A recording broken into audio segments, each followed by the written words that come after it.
Guys, I actually think that Honkai Star Rail just took the biggest L in the content creation scene. We're at a point where Honkai Star Rail creation might actually die forever. This is not an exaggeration. Braxophone has legitimately quit making guides for Honkai Star Rail. This is a huge deal. Now, I don't know why. But he's talked to me a little bit about this, and I'll provide context where I can, and my analysis on his decisions. But there's only like 1 or 2 shills left for this game, and I think it speaks volumes that people just really don't give a fuck about this game anymore.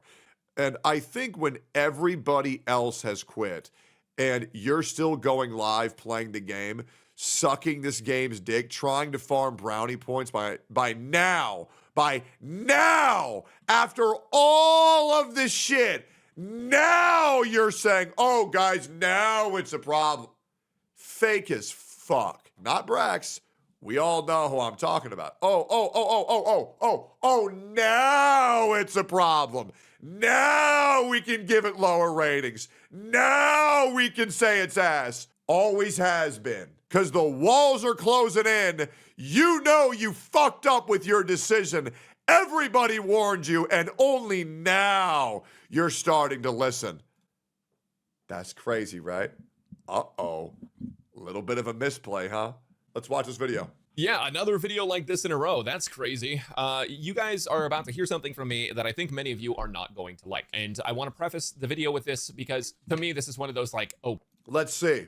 Everybody liked this. Let's keep going. Brace for impact moments. Like I know that there's going to be some pretty crazy response to this, but I think this is pretty big news because in today's video, I'm going to be addressing quite a few things, including how I feel about the games that I've been playing, where we are, where we're going, and contracts and more. So let's talk about. I'm going to be, because I love Brax. I actually, unironically, I very rarely, I would consider Brax a personal friend. Very rarely do I say that for content creators. But I do consider Brax a personal friend. I love this guy. I love hanging out with this guy. And my biggest complaint about Brax is that I don't think we hang out enough. I do like this guy. I believe I have the rapport with him, and we have a mutual respect for one another to give brutally honest feedback. So if I'm going in quite a lot, just know I have that rapport. Brax often looks to me for advice. I've also looked to him for advice, and I'm going to weigh in on this decision, and I know he's going to watch this reaction off stream. Now let's continue, and I'll probably call him later as well. I didn't know he was going to do this right now, because he did tell me he was going to quit guide making, and by the way, I said, yeah, absolutely, you should. No, let's keep going here. I haven't heard the whole reasoning. Let's hear this. Got it. You know, a lot of really great games have released over the past year, and even beyond that, we've had so many great games released over the past few years. Things like Clair Obscur, the Oblivion remaster, Metaphor Refantasio, Monster Hunter Wilds, Dune Awakening. There's so many other games that have come out in that time too, and so many like fun group games, party games with friends, other single-player games, and there's even more like amazing indie titles out there that are getting way less coverage. And I'm gonna be real with you guys, I haven't played any of them. You played Monster Hunter Wilds. Well, except for Monster Hunter Wilds, I did play that quite a bit. I enjoyed it, but I haven't played any of the new content on that. I got 1 hour into Oblivion, the remaster. I got like 45 minutes into Dune Awakening. I haven't even opened. Dune Awakening was trash. It was garbage. Uninstall it. Opened Clair Obscur. And there's so many more games than that. And I've realized over the past little bit that I just really miss playing real games. And so I begin to ask myself, why? I know. Why am I in this position where I'm not playing these games? Why am I in this position where I feel like I can't spend the time to sit down and enjoy these games? Because you're a slave to the work effort that HoYoverse is requiring from you to fulfill your obligations. And it stresses you the fuck out, and it's all you think about. And you are overworked with having to do all this research to make these guides. And the answer that I came to, and the conclusion that I came to, is because right now I'm constantly chasing the schedule of whatever gacha game I am covering. The gacha games I'm playing, Wuthering Waves and Honkai Star Rail, and many other gacha games will release patches every 3 to 6 weeks, depending on. And I believe Brax is not under contract, but he is taking, what's the word? He's kind of like a bounty hunter for Wuthering Waves and Honkai Star Rail, where he gets frequent opportunities to cover their game for profit. Not a long-term deal, but like separate, like little bounty hunts to do. on the game, and with those patches come new characters, Yeah, and my commission. content's all centered around helping you guys understand those characters and build them to be very strong, so that way you guys don't get completely taken advantage of and wiped off the face of the planet whenever you try to complete something like Memory of Chaos. And Yeah, and Brax is very good at this. He also has a history in teaching. I really enjoy educating. I don't know how many of you guys know this about me, but I'm actually a music educator, or I was a music educator. YouTube kind of took off for me when I was in my student teaching. So I got my degree in music education, and I used to teach kids during a student teaching section of my college career. But then after that, I was like, oh, I really like YouTube, and I really like teaching people through YouTube. And so I've continued to make like guide videos for you guys for a really long time. And with HSR, it's been just over 2 years, but I started in Genshin. And Genshin, you guys probably noticed, but I don't cover Genshin anymore. The reason that I don't cover Genshin anymore because the game fucking sucks. Is because the game doesn't have anything new to offer me that makes me want to keep playing. They have What that means is the game fucking sucks. I'm gonna be his anger translator. Yeah, the game's fucking terrible. a story that I think a lot of people are interested in, but Guys, are we gonna quit Brax for quitting the game? Oh, he's just a quitter. Oh, and now he's quitting Honkai Star Rail. He's gonna quit every game he plays. This guy's a quitter, guys. What a tour. But for me, I can't really get behind gacha stories that are about selling the newest character. Also, shout outs to Fobmaster and Mr. Pokey for making the community gay as fuck with the whole tourist meme. Let's continue. And it really feels like so many of these characters are introduced in gacha games just to be thrown away up until like a random event 3 years in the future where they come back with a couple dialogue lines. But it feels like most of these characters aren't even really a part of the world that much outside of serving the purpose of getting sales by being in the story and by fleshing out the characters. So like I understand they build the world, but it also kind of plays into this whole idea that every single main character in a gacha game is just a self-insert. And when I think about games that I really loved, like The Witcher 3, for example, that's about a guy who has a ton of development throughout the entire series that makes him who he is, and it makes him such an interesting character. So much more interesting than a self-insert could ever be. So honestly, just I don't really like self-inserts, and I don't really like stories that focus on side characters more than the main character. And that's not a Genshin-specific problem. That's just kind of why I'm not really interested in the Genshin story that much, and that's kind of all that's left of that game, because I've already beaten Abyss. I have all the characters that I wanted, and I'm kind of explorationed out. I'm not really too interested in chasing exploration in that game, so like I'm kind of just done with it. And I fear that in Honkai Star Rail, I've kind of reached a similar point where off stream, I don't play that much outside of the CE server. Now, when the CE server comes, it takes up all of my free time, and I spend all of my time on the CE server testing out characters to bring you guys guide videos that I believe in and that hopefully help you guys a lot. But nowadays, it is very difficult for me to even write these guides. Like, I'm really struggling to sit down, test a character. You see all these content creators who think that they're passionate for the game. Just ask them a question. Hey, man, if you weren't being paid tens of thousands of dollars every month, do you think you'd still enjoy the game? I wonder what their answer is going to be. A bunch and then like just write up the video script and edit the video. And what I've kind of realized is that this isn't burnout. I mean, I've been burnt out before. I burn out over and over and over when I push content too hard, but this is just how it is. This is just gacha games. And unfortunately for me, what I fear has happened is the creator experience server coming out weeks ahead of a character's release not only takes away the hype of getting to do everything with the community when the character comes out, but it also means that I have to spend weeks ahead of the character's release prepping content. And it makes it so when the character comes out, I don't actually want to play the character. But not only that, making the guides themselves takes me like a week. And because there's multiple characters that release some patches, and because I'm also doing Wuthering Waves, I've realized that like I don't think I can do it anymore. I have one of the greatest jobs in the world, and I'll never take that for granted. I appreciate the hell out of you guys, and I'm so glad that I can make YouTube videos for my living. It's amazing. But I also come to realize that like any job that you really just don't like doing probably isn't worth doing unless you absolutely have to. And I know. You know what's crazy? And I'm just going to tell you guys how it is. Have you noticed how a lot of creators have started to get bored of gacha games? Have you guys noticed how a lot more creators have been quitting lately? Do you want to know why that is? Do you want to know why they've been like more unhappy with like streaming and content and YouTube in general? I'm going to blow your mind. Are you ready for the most humble take you've ever heard? It's because of me. You want to know why? Because I made things happen in this community. I did. I made things happen. People would get excited for me to react to their content. People would get excited to do Gacha Cast and talk about what's going on. People would get excited to do things together that I made happen. Guys, I'm going to keep it 100%. Without me, the Gacha community falls the fuck apart.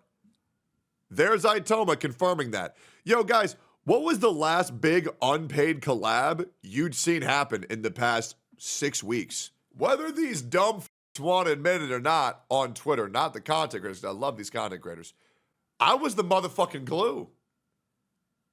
And you know that shit's the truth. I was the fucking glue of the Gacha community. And everybody fucking knows it. And I was hoping somebody would step up, but nobody stepped up yet.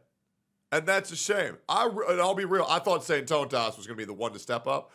And then I realized everybody hates that guy, which is crazy because I assumed everybody hated me, but yet somehow I was still, oh my God, my traps look crazy. But yeah, that glue on your head, no, you're confusing me with your mother. And chat's gonna vouch. Everything I say is the truth. Know that if I put my time and efforts into either a game I'm enjoying more at a time or content that I know I'm enjoying more at the time, I'm going to make better content. And I think as long as there are people like you guys who are interested in my content, I can really find a way to make YouTube super enjoyable. And by the way, for you guys, because I am this good of a guy, out of a detriment to myself, I'll do a Gacha cast tomorrow. I've decided on a whim. I'll get that together. All right, we'll get the boys back home. All right, we'll group up.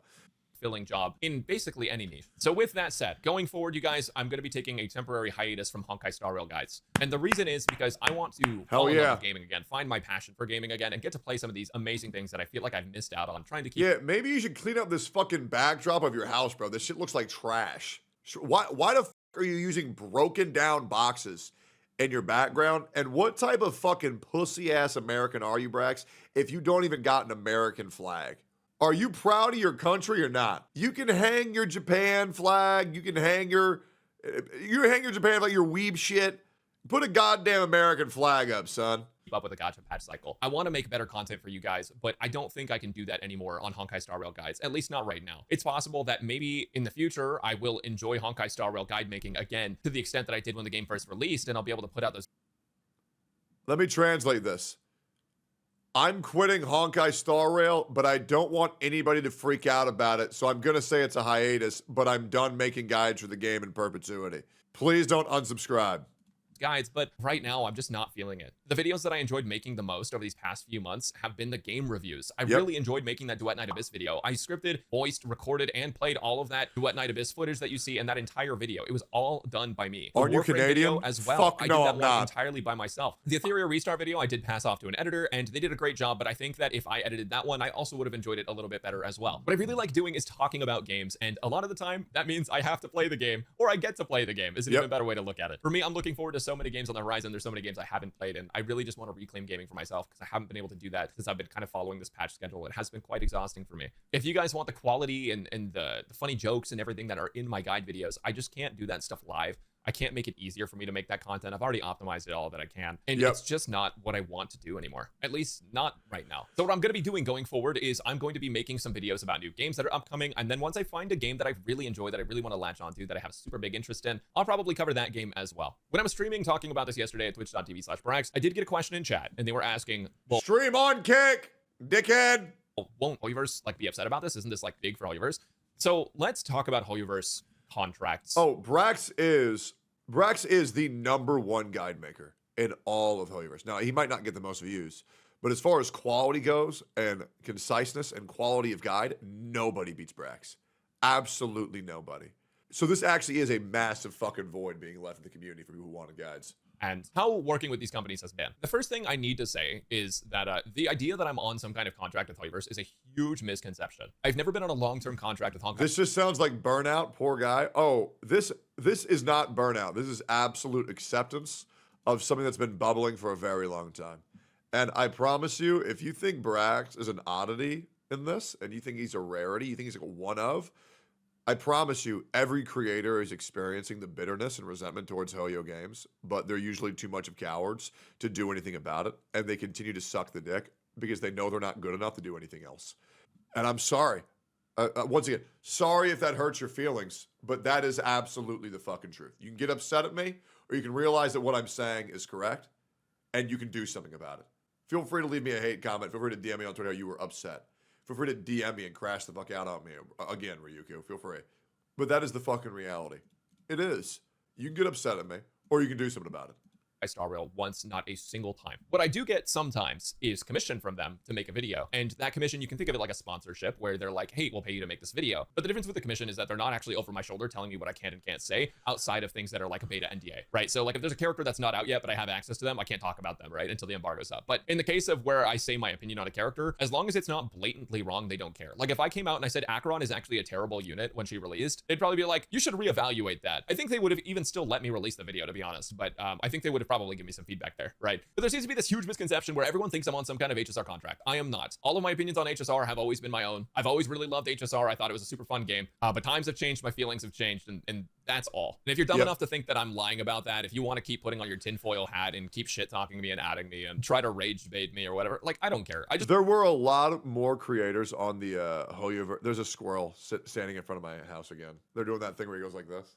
So cute. Then it gets really sad when I go out there later and I see a fucking flattened squirrel. There were a lot more people on the Honkai Star Rail Genshin Impact contract. They stopped handing out as many of those. They're much more exclusive with those. And also, the deliverables on what you can or cannot say also scales depending on the size of your creator, on what the company knows they can get you to do versus what they know they can't get you to do. And a lot of them know the damage that a lot of these larger creators cannot be controlled as much because they have a lot more power over the situation. Anyways, keep going here. Just assume everyone who's dumb is rage baiting anyways, because then it makes it easier to cope with the fact that people are that stupid. The fact is, for Honkai Star Rail characters, they never paid me to say that every new character was broken or anything. It's just that they did have a blatant power creep issue with the newer units coming out, and that they all were just better than the old characters. There have been a lot of changes and lack of changes to Honkai Star Rail that I don't like. I think it is ridiculous that it took them this long to make a skip button for the story, but I'm glad they added it. I think that relic presets need to be a thing. The best skip button for Honkai Star Rail is the uninstall button. Yeah, they both have the same function. There's absolutely no excuse for there not to be some. I'm pretty sure the business reason for there not being relic presets is because they want to keep up player retention, which happens when you change all of your relic sets to speed tune characters. We know what speed tuning is now. We should be able to quick swap relic sets, but they don't want us doing that, I'm pretty sure. I would love to be proven wrong, though, if they want to introduce them. The endgame content is quite stale. There's a lack of events. I mean, there are events, but there's not as many of them as there used to be. Yep. And of course, there's the power creep problem. Like, there's a lot of issues with Honkai Star Rail. I think it's still quite an enjoyable game for like a couple hundred hours, though. And that's why I've been covering it, because I really genuinely enjoyed the game. Sure. I just got tired of making guide videos. There was never really a monetary incentive from the company for me to play Honkai Star Rail. I get paid like actual pennies from them by comparison to what other brands are paying me. They pay me like not even minimum wage. I think they pay me like a 15th of my rate that I get from other companies. Yep. Hey, by the way. Hey, thank Enviosity for that. Yep. Thank Enviosity for that. That's the dumbass who said, oh, it's okay, you don't need to pay me, I'll do it for free, when he was one of the largest Genshin Impact content creators, and rates have been shit ever since. Because this dumb fuck said, well, if you really like the game, you do work for them for free. Jesus Christ. What a absolute loser. I cannot wait to see that bitch in the unemployment line. When I take sponsorships from them. And if I was just doing videos for Honkai Star Rail and I wasn't taking any sponsors at all, I wouldn't be able to Hey, say it with me. Dirty fucking mint picker. Anyways, afford the mortgage that I have or the rent that I had before. So I don't know. I wanted to clear that up. I don't think people are going to believe me anyways, though. So I guess it is what it I right? The amount of money that Hoyoverse is paying me is not enough to keep me making videos. The reason I made videos is because I was going to make them anyways, and the fact they were paying me. Also, I know how much Brax gets paid. It's not nearly enough. He's worth so much more. He is. It's enough to keep you to stagnate and rot away the next 3 years and then fall into irrelevancy. But it's not enough to convince you to not seek pastures new. And I think we can all agree, Brax is an incredible video maker. And he can make content work for any game because of how high quality his shit is. He'll be fine no matter what. Was a nice little bonus on the side. I think people need to, go interact with a real human being every once in a while. Yep. Some of the stuff you see online is just insane, man. But I'll tell you who I do have a contract with. It's Kuro Games. Right now, I'm working with them to make some character guides. It's actually been a thing for a while. And you know what? I actually really do like working with Kuro. I think they've given me... Kuro is great. I think I still have a deal with them. Currently, I have no idea. I think I'm done. But yeah, the rate that Kuro paid me was fucking ridiculous. And what they would do is just say, hey, go live on the new update and do the character trial and do whatever you want for 2 hours after that. Okay. They fucking load me the fuck up. And it's hilarious because I know they pay me better than almost every other creator. You want to know why? Because they recognize talent, baby. They recognize who's worth it. And I'm sorry, guys, I'm different. I'm different. Go talk to Genizad. Go talk to Genizad about that. He'll vouch. He'll say they paid Tectone so much they can't afford to pay me right. And to be honest, it's the truth. Hey, sorry, man, I'm the difference maker. Yep. Hey, yep. Wonder why? Because I love that fucking game. That shit good. Anyways. me a lot of great opportunities. This whole thing about like contracts and being evil and lying to people, I don't know where it came from. I've never had a single person complain about me being on a Kuro contract, and I've talked about being on a Kuro contract, but I keep getting people complaining that I'm on a Hoyoverse contract when I'm not on a Hoyoverse contract. So I don't really know what's up with that. But anyways, I guess the reason I mentioned it's because there was a witch hunt, and you can thank your peers for that, Brack. So I was the one who introduced everybody to the concept and the reality of the creators who were on the Honkai or on the Hoyo contract. The problem is all these content creators are fraudulent fucking liars, and they lied about if they were on it when I knew they were on it. I saw documents of them being on it, as well as what the contents of that contract were, and they were also fucking cope that they lied, and they started a witch hunt for who is and who isn't, because they can't just be truthful with their audience. So you can thank the Hoyo creators for that one.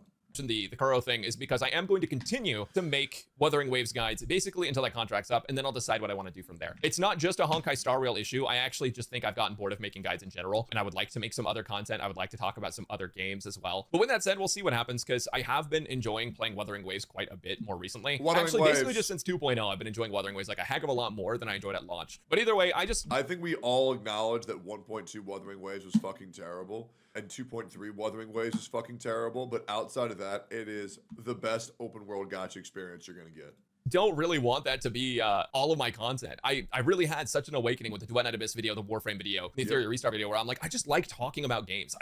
Brax, can you just say you had one conversation with Tectone and it changed your fucking life? Because let's be real, man. You know it's the truth. You understand where all this awakening came from. You understand where all this enlightenment came from. Just say, I talked to Tectone, and it's like I woke up for the first time in my life. Really want to talk about them. I want to play them, and I want to bring you guys like game news and stuff too. So that's the direction we're going. And honestly, I'm a little bummed I couldn't make this video more entertaining. I've thought about like a bunch of ways, like how do I It was a very interesting video. Don't worry. It is nice seeing someone just speak the raw, guttural truth. It's great. Let the truth be compelling. Break the news to them and make it more interesting, so that way it ends on a happy note. But realistically, guys, I think it is only a happy note if you guys are here for me and not just for my HSR guide videos. Absolutely. So for some of us, this is going to be goodbye, and I acknowledge that, and I recognize that, and I appreciate every single one of you guys who stuck with me through all of my guide videos, whether it was Genshin, whether it was HSR, whether it was Wuthering Waves. But going forward, I just really need to reclaim this for myself, so that way I can be happier and make even better videos. Because at the end of the day, I want to talk about what I want to talk about, but it makes me the most happy to be able to make a really good video on it. Does that mean I'm quitting Gacha forever? No. I mean, the thing is, even though Gacha games can get stale after a while, I really am looking forward to Arknight's Enfield. That game plays differently from any of the other Gachas we have right now. And what you guys need to understand is at the end of the day, Gacha is a monetization method that affects gameplay. But if a game is just good and interesting and worth putting a couple hundred hours into, I'm going to play it. I'm going to enjoy every second that I can get out of those games. And when I stop enjoying them, maybe it's time to play something else, you know? But I'll be covering Arknight's Enfield most likely. Which, by the way, once again, thank you, Mr. Pokey and Fob's chat, for having every creator have to explain to their chat that, guys, I'm going to stop playing the game because I don't like it because I beat it. I got all my enjoyment out of it. You're a fucking tourist, dude! This guy's a fucking tourist! He's going to quit everything! The gayest shit that's happened in the Gacha community in so long. And I hope you enjoy playing the same Gacha games that you do for the rest of your life, because the moment that you quit them, your chat is going to turn on you. Because now you're the fucking tourist. It is more so Mr. Pokey's chat. Fair. It is so gay. Assuming that game didn't change drastically from the last beta. Once again, credit where credit's due. Fob did acknowledge that him doing that is lame as shit, and he talked to his chat about it. So W's there. But still, dealing with that shit is fucking horrible. All right. Keep going. Also looking forward to Blue Protocol Star Resonance, despite all of the issues that it looks like that game is going to have. Either way, if you guys are here just for HSR guides, and I'm not going to see you anymore until I come back to HSR and doing guides, then thank you so much for everything, and I will see you guys later. But if you guys are here for this next chapter, where we switch up what we're doing a little bit, I look forward to seeing you all on the other side. If you guys have any awesome games that you think are like lesser known, more niche, or you think need the attention of a bigger YouTube channel, let me know in the comments. I really want to, I want to know what's worth my time playing. I'm going to catch up on my list that I have right now, but you know, I'd love Wizardry, Limbus, Uma Musume. Make a all-encompassing guide, please. Thank you very much.